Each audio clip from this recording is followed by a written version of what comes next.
안녕하세요. 수다방의 도임이에요.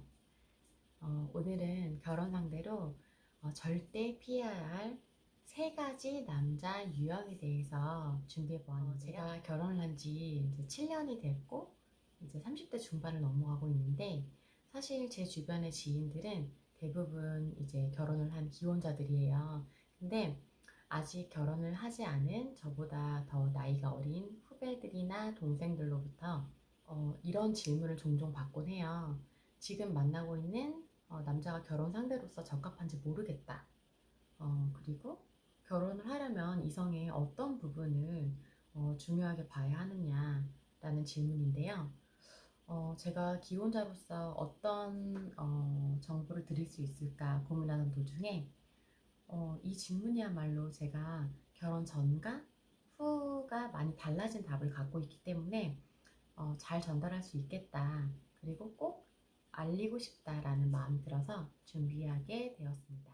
첫 번째, 자존감 낮은 남자.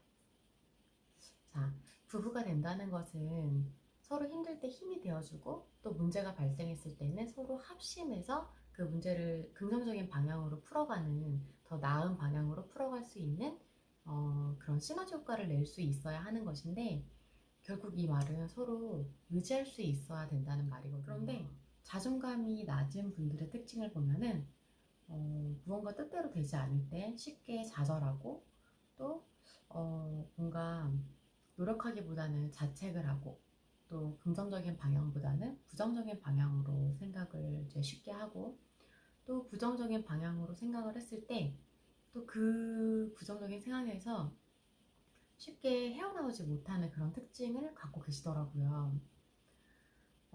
그런데 내가 믿고 따르는 내 남편이 그런 사람이라면 과연 내가 의지할 수 있을까요? 의지를 하기에는 믿음직함이 매우 부족할 것 같아요. 결혼 생활을 하면서 보면은 늘 좋은 일만 있으면 좋겠지만 사실 그렇지 않잖아요. 그럴 때마다 남편이 좀 긍정적으로 문제를 풀어나가려고 하기보다는 늘 자책하고 좌절한다면 아내의 입장에서는 그 결혼 생활은 힘들고 불행할 수밖에 없을 것 같아요. 물론 나는 강철 마인드라서 내가 이 모든 것을 다 혼자 감당할 수 있다 라는 분들도 계시겠지만 결혼 7년 차인 제 경험으로 비춰보자면 나 또한 직장이나 또 집안일 그리고 육아 등을 통해서 스트레스를 받을 수 있는 그냥 한 명의 인간일 뿐이고 그럼 나도 그 힘든 부분을 위로받고 싶고 또 해소할 수 있는 곳이 필요하더라고요. 즉 나도 심적으로 남편한테 의지할 경우가 분명히 생긴다는 거예요. 그러므로 배우자로서 자존감 낮은 남자는 X. 허세 있는 남자. 자, 허세라는 것을 자신감과 착각하시는 분들이 종종 계시는 것 같아요. 근데 이 둘의 개념은 엄연히 다른 개념이죠. 자신감과 허세는 그 현실적으로 내가 내 능력을 넘어서는 것을 쫓는다는 부분에서는 동일한데 가장 큰 차이점은 바로 계획의 유무인 것 같아요. 내가 지금 내 능력보다 더 높은 것을 이제 이루기 위해서 또는 더 많은 것을 갖기 위해서 자신감이 있다는 것은 내가 그것에 대한 계획이 있고 또 노력을 하고 있다는 거예요. 그러니까 내가 이것을 이룰 수 있다는 자신감이 있는 거겠죠? 근데 허세는 이런 아무런 계획과 노력이 없이 과시하는 거에 불과한 거죠. 그런데 이런 허세가 사실 연애할 때는 아무 문제가 되지 않아요. 오히려 더 멋있어 보이고 좋아 보일 수 있어요. 그쵸? 근데 결혼은 현실이잖아요. 노력과 계획 없이 내 능력을 벗어나는 것을 계속 쫓기만 한다면은 그것은 우리 가정의 가게에 큰 위협을 줄 뿐만 아니라 이제는 나 혼자가 아닌 가족이니까 그 가족 모두의 행복에 아주 부정적인 영향을 끼칠 수 있다고 라고 저는 얘기할 수 있습니다. 그럼 이런 상황에서 내가 그리던 행복한 결혼 생활이 가능할까요? 아마 조금 어려울 수도 있을 것 같아요. 그래, X에서 허세 있는 남자도 X. 자, 세 번째, 효자인 남자. 자, 효자인 남자라는 것은 참 애매할 수 있는 문제인데요. 당연히 나를 낳아주시고 키워주신 부모님께 잘하는 남자. 너무나도 바람직하고 본받아야만 하고 또 매력적이죠. 특히 연애할 때는 나쁜 모습보다는 좋은 모습을 더 많이 보기 때문에 이것이 절대 이제 플러스 요인이 되지 절대 마이너스 요인이 되진 않아요. 그런데 왜냐하면은 남자친구와 연애하는 것이지 내가 남자친구 부모님과 함께 연애하는 것이 아니잖아요. 그런데 이것이 결혼으로 넘어가게 되면은 효자 남편의 문제점은 표면으로 확 드러나게 됩니다.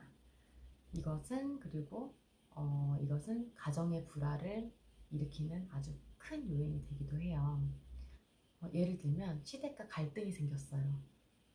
근데 내 남편이 내 편이 아니라 시댁 편을 들면 기분이 어떨까요? 정말 남편이 내 편이 아니라 남의 편이구나 라는 생각이 들면서 섭섭할 것 같아요. 왜냐하면 우리는 설사 내가 잘못했다 하더라도 내 남편만은 내 편이 돼주기를 바라잖아요. 그런데 남편이 시댁 식구들의 이야기를 먼저 더 귀를 기울이고 또 그들을 두둔하고 또 그들의 마음을 먼저 살피면은 그때 느끼는 감정은 서운함, 속상함을 넘어서 배신감이 될 수도 있을 것 같아요.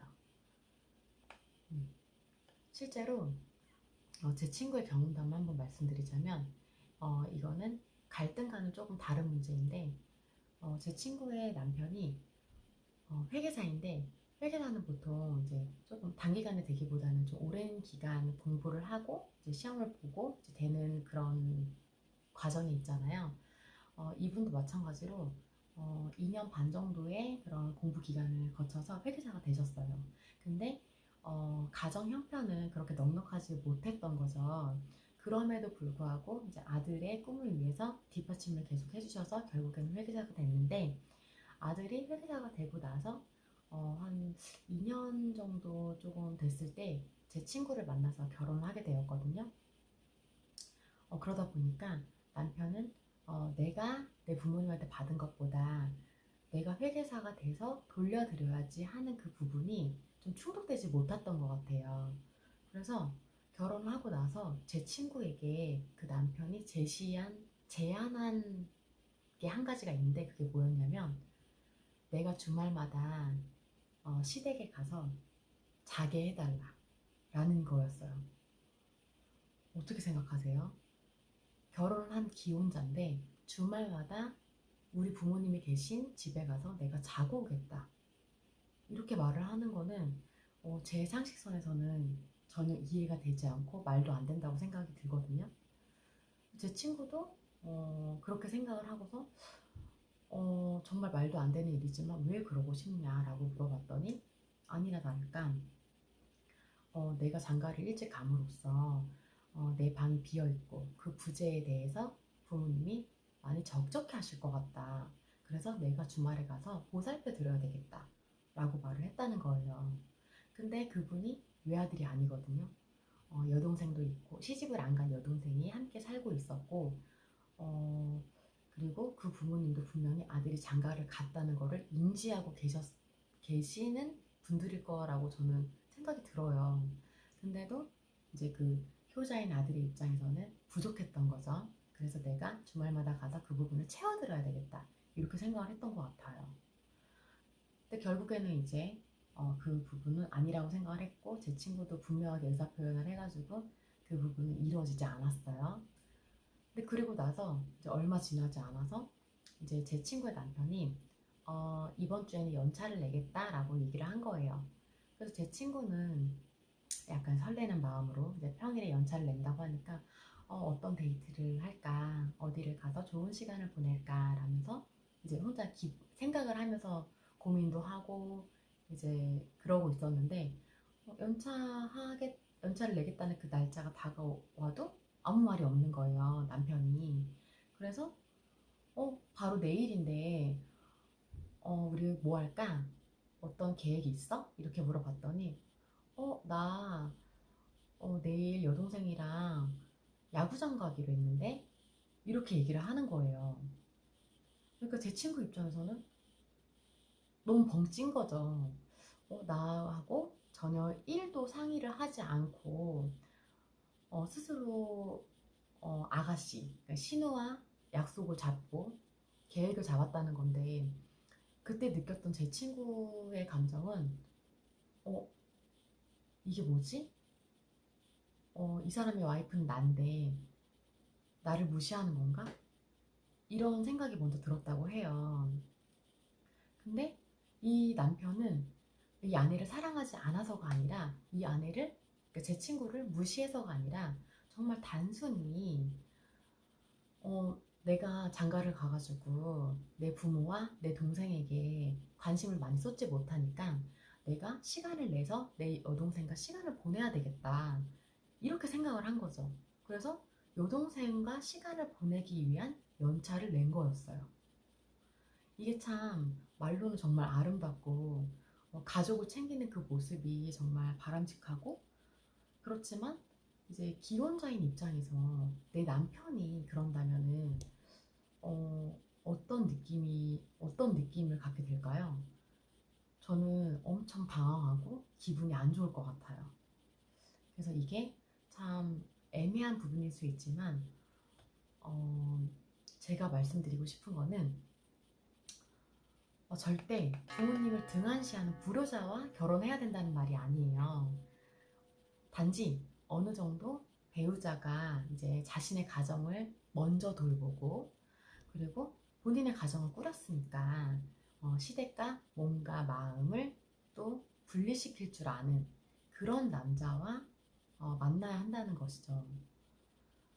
앞서 말씀드린 제 친구의 남편처럼 어, 그 효자라는 그 자체가 나쁜 것이 아니라 분리가 되지 않는 거예요. 시댁과 나는 이미 내 가정이 있음에도 불구하고 그래서 이 부분이 참 중요한 것 같아요. 자, 오늘은 이렇게 짧으면 짧고 또 길다면 길 수는 있지만 결혼할 때 피해야 할 남자 유형 3가지에 대해서 이야기 나누어 보았는데요. 어떠셨나요? 도움이 되셨다면 구독, 좋아요 눌러주세요. 그러면 다음 시간에도 재밌고 유익한 주제로 찾아뵙겠습니다. 안녕.